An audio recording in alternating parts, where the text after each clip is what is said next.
Hi everybody, it's Gina Bell from East Coast Mummy, and I have a quick but super helpful video for you today.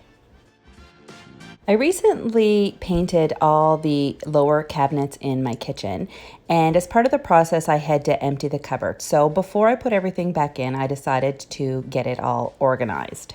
I got rid of all the things I didn't need, took a survey of what was left, took some measurements of the drawers, and headed to the dollar store to pick up some supplies. I picked up some shelf liner, some bins in various sizes, and a couple of containers with lids.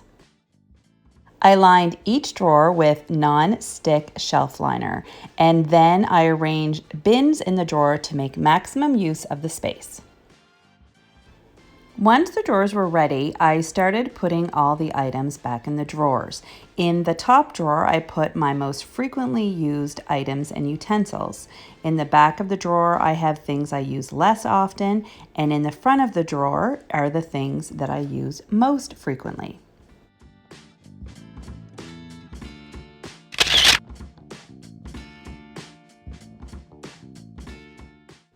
In the second drawer, I did the same thing. I filled it with bins and baskets, and I arranged it according to how I use the items.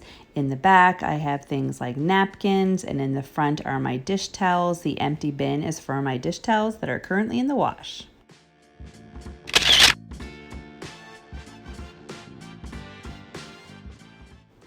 In my third drawer, I put my baking supplies. I arranged like items with like items. I used bins again to keep everything neat and separate. And that's it.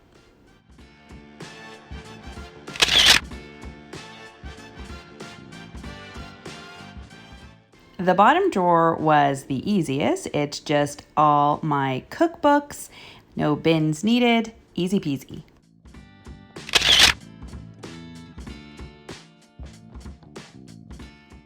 That's it, an easy and inexpensive way to organize kitchen drawers. If you like this video, please give it a thumbs up. And if you haven't already, hit that subscribe button and ring that bell to be notified of future videos. See you next time. Thanks for watching. Bye.